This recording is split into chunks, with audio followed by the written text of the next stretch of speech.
Assalamualaikum warahmatullahi wabarakatuh. Selamat siang teman-teman. Bertemu lagi dengan saya untuk pembahasan terkait Integrated Marketing Communications nih.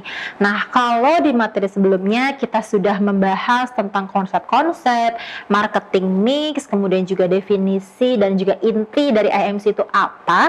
Kalau sekarang kita akan lebih memperdalam tentang IMC di dunia startup bisnis nih teman-teman.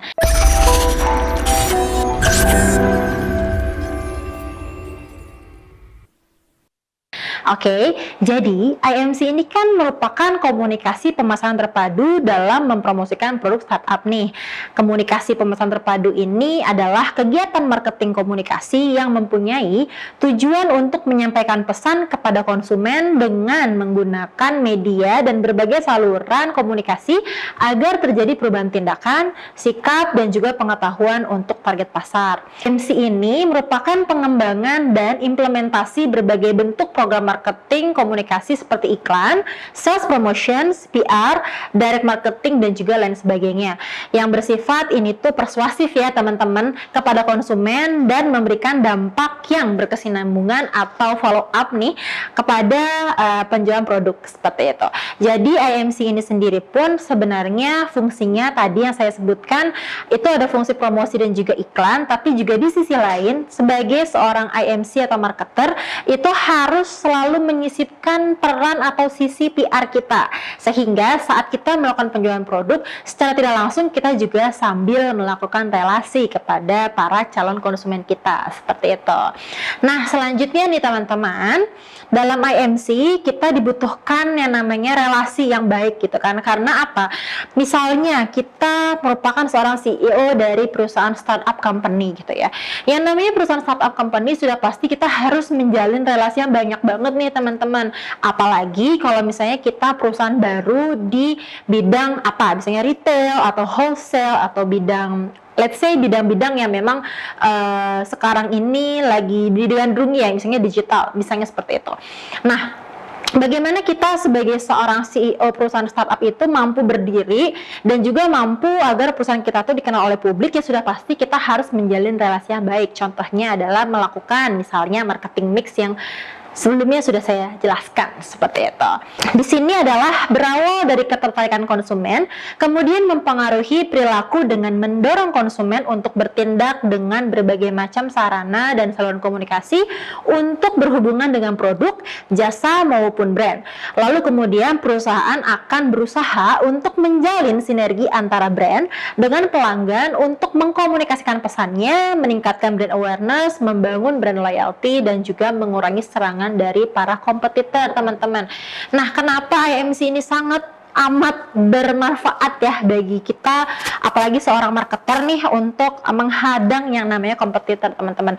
Sebenarnya kompetitor itu pasti ada ya, tinggal bagaimana kita sebagai seorang marketer untuk bisa melihat yang namanya kekurangan itu menjadi suatu apa ya, nilai bagi kita, menjadi sebuah hal yang mungkin orang lain nggak punya dari produk kita. Dari produk kita yaitu kita apa sih namanya, kita punya sesuatu yang dilebihkan, punya nilai lebih dari suatu produk, sehingga walaupun mungkin kompetitor kita banyak, tetapi kita percaya bahwa produk kita akan selalu digandrungi atau digemari oleh konsumen kita karena kita punya nilai lebih di produk kita, seperti itu. Berbagai manfaat yang dihadirkan oleh IMC atau Integrated Marketing Communications ini dalam dunia startup bisnis, yaitu yang pertama adalah memperkuat branding dan message campaign perusahaan dalam masyarakat yang akan membentuk identitas yang kuat di pasar. Jadi kita pernah ngebahas nih di materi selanjutnya bahwa sebelumnya bahwa yang namanya pendekatan atau segmented market itu sangat penting ya teman-teman. Yaitu kenapa? Karena kalau kita nggak tahu market kita tuh di mana, produk kita tuh akan dijual ke siapa, dengan harga berapa dan lain sebagainya, kita nggak akan tahu. Untuk evaluasi produk lebih lanjutnya kita nggak akan tahu ini kira-kira jumlah ketersediaan barang di pasar, kalau misalnya demand barang yang di pasar itu tinggi, jadi berapa?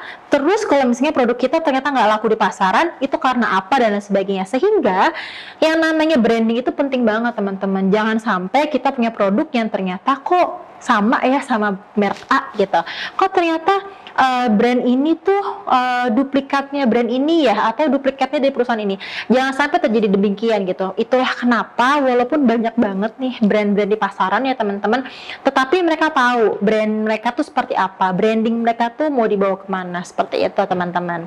Kemudian yang kedua adalah memanage semua bentuk komunikasi pemasaran dengan tujuan branding yang sama, dari mulai konten pesan, positioning, citra perusahaan, serta identitas perusahaan. Jadi saya pernah katakan nih, mungkin kalian pernah ingat atau masih ingat nggak nih teman-teman, bahwa saya pernah bilang bahwa let the product talk to you. Dalam artian adalah biarkan si produk tersebut bicara dengan kalian, bicara dengan konsumen, bahwa hai, saya adalah produk ini, saya keluaran perusahaan ini, dan lain sebagainya.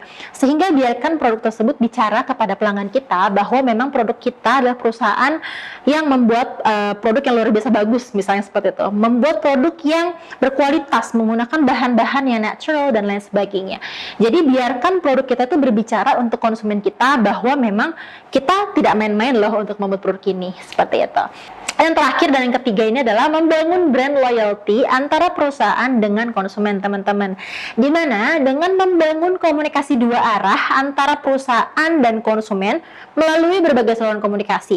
Jadi brand loyalty ini sangat mempengaruhi brand awareness kita. Mungkin saya pernah ngebahas juga nih teman-teman terkait beberapa brand yang menjadi top of mind brand. Contohnya Aqua dan Pepsodent misalnya seperti itu.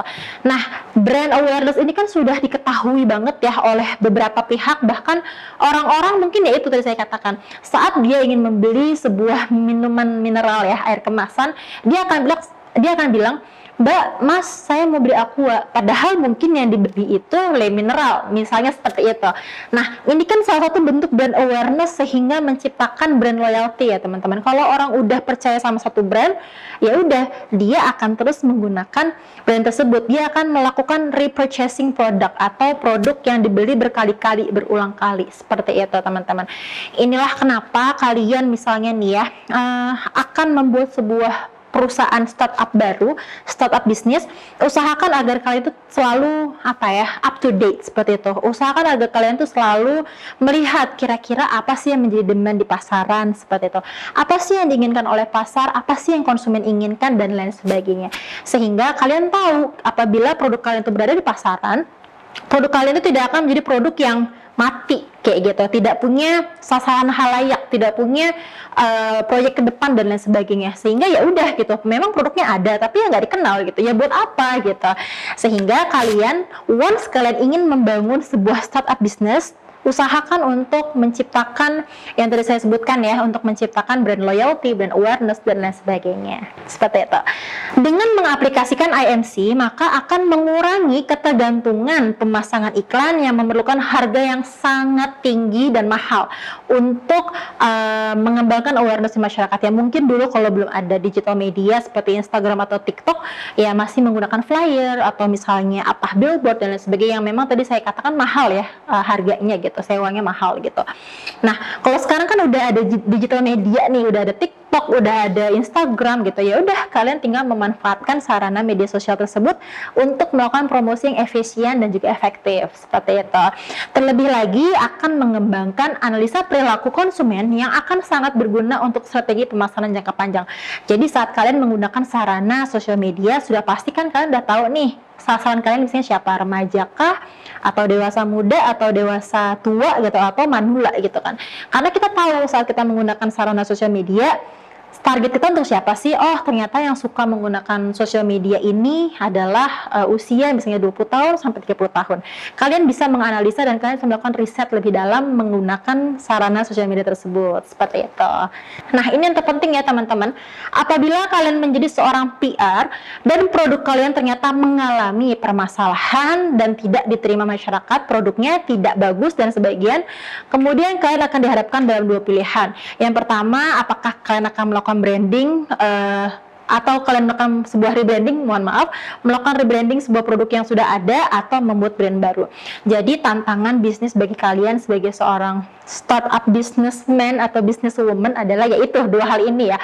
Apa yang akan kalian lakukan kalau misalnya kalian melahirkan produk gitu kan, ternyata produknya itu nggak laku di pasaran? Apakah kalian akan rebranding atau menarik atau menarik produknya dan mendivanishkan itulah, istilahnya kayak menghabiskan seperti itu. Nah, apa yang akan kalian lakukan, dan kalian harus memberikan pendapat kalian seperti ini.